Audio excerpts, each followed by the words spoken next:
Every gamer who plays Football Manager either spends 8 hours a day in front of the laptop as if it's their real job, or simply doesn't play for months on end. A universal experience for Football Manager players is dreaming of managing a real football club and actually leading them to glory. But for the Belgian-born Englishman Will Still, it's not just a dream. He actually did it and became the youngest manager in the top 5 European leagues back in 2022. Not just that, he also went on a 17-game unbeaten streak in Ligue 1 right from the first match he was in charge. After Stade Reims manager Oscar Garcia was sacked in October 2022, Will Still was appointed as the interim manager at the age of 30. The young manager hadn't completed his UEFA Pro license yet, which according to Ligue 1 rules meant that Reims had to pay a fine of 25,000 euros for every match he was in charge. The initial plan was for him to temporarily lead the club until the Qatar World Cup, which was due to begin the following month. However, his quirky approach to training and imaginative playing style changed the course of the club. He completely switched the club's identity around in a short period and got them playing champagne football right off the bat. What followed was an unbeaten run which lasted the next 17 league games. This unprecedented streak made the inexperienced manager a sensation in the media for all the good reasons. So today, we will cover the inspirational story of how Will Still not only became the youngest manager in the top 5 European leagues, but also became one of the hottest managers on the market in such a short span of time.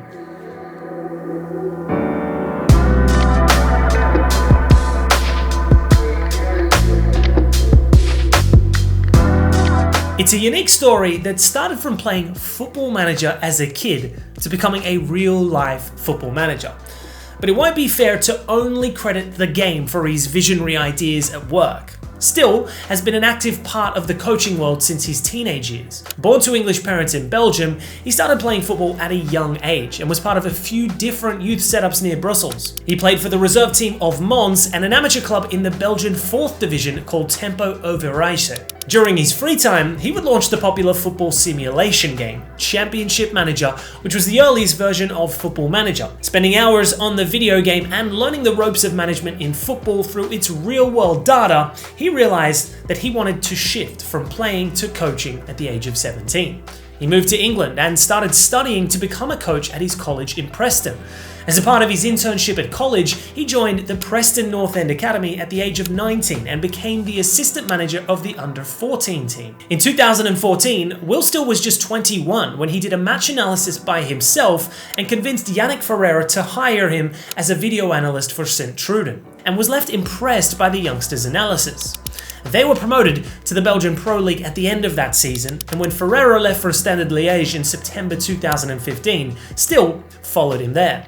Exactly a year later, Ferreira and his staff were sacked. The duo parted ways and Will joined Liège SK in April 2017 as a video analyst as well as their scout. Within 3 months, he was made the assistant manager while still holding on to his analyst duties. In October of that year, he was appointed as the caretaker manager and led the team for the next 8 matches. After losing the first game of his managerial career, he took the team to a 7-game winning streak, getting 21 points out of a possible 24. But since he didn't have a UEFA A coaching degree, the league rules didn't allow him to manage for more than 60 days. After the 8th game in charge, he reverted back to his assistant manager role. His managerial debut ended with him getting 2.63 points per match. Of course, that was a small sample size, but this was a sign of greater things to come.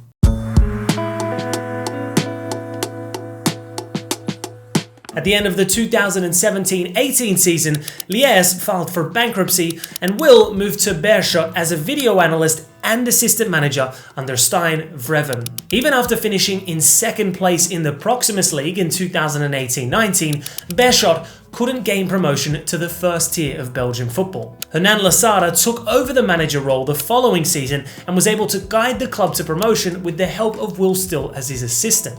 Losada left the club in January 2021 and Will was given another shot at management. He led the club to a 9th place finish in the league while getting 17 points from 13 games.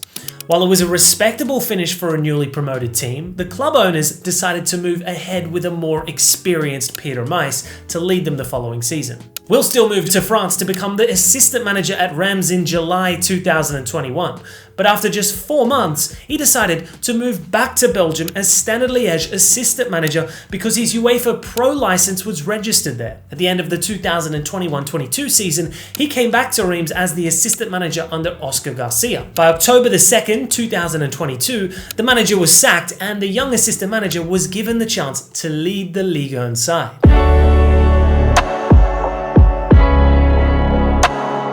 Will still had gained quite a reputation in the coaching world, with many managers and clubs looking to employ his services. One of these managers was Vincent Kompany while he was at Anderlecht, who reportedly wanted to bring him in as an assistant. While that ultimately never panned out, the young manager was influenced by Kompany's style of play and went on to employ some of his ideas in his Reims setup.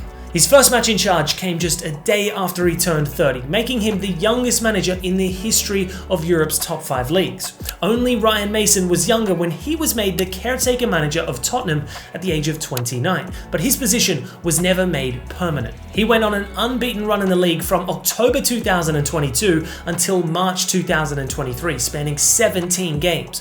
All this while the club was paying €25,000 for every match he was in charge due to his lack of a UEFA Pro coaching license.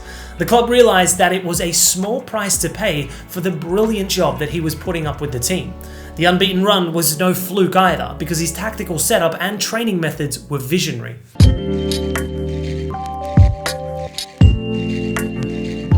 Will still set up a regular 4-2-3-1 formation without too many complex instructions or player roles.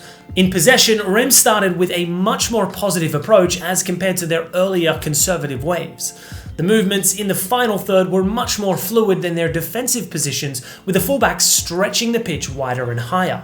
The holding midfielders had a cautious approach and rarely entered the opposition box, while the attacking midfielder aggressively attacked like a second striker. The wingers often interchanged positions with the overlapping fullbacks to create spaces in the middle for their counterparts to make underlapping runs. The biggest difference from their earlier attempts on goal was how they started shooting more from inside the box instead of attempting long shots, which created a higher XG per shot. As soon as the team lost possession, the attacking players were tasked with aggressively pressing higher up the pitch to win the ball over in threatening positions closer to the opposition goal. This approach also forces the other team to play more long balls under pressure, which results in winning possession back. Another advantage is to stop the opponent from building up too quickly, which allows the defenders to get back into positions easily. If the high press didn't work out, the team would fall back into a 4-4-2 mid-block, with the striker and attacking midfielder cutting off passing lanes in the middle. This forces the opposition to move the ball out wide and away from the goal. It's not just higher up the field that the team was structured to be aggressive, but even in their own half while defending. Both holding midfielders protected the backline ferociously. The tactics were extremely effective in the French league, and Reims didn't have to think twice about handing a contract to their young prodigy. He managed the club until May 2024, when he left by mutual consent. In July 2024, Lens appointed him as the new manager, and he has a whole new chapter ahead of him. They are currently sitting in 7th place as of recording after 14 match days, and could very possibly get European spots at the end of this season. He has also mentioned in the past that he would like to return to England to manage someday. Being a West Ham fan, it wouldn't be a surprise if he ends up at the London club sooner rather than later, especially considering their terrible form this season. He's one of the brightest prospects in the managerial market, and with more experience under his belt, it wouldn't be a surprise to see him manage a Premier League side in the coming years. So do you think Will still can succeed in England, or does he need a bit more time to learn? Let us know below.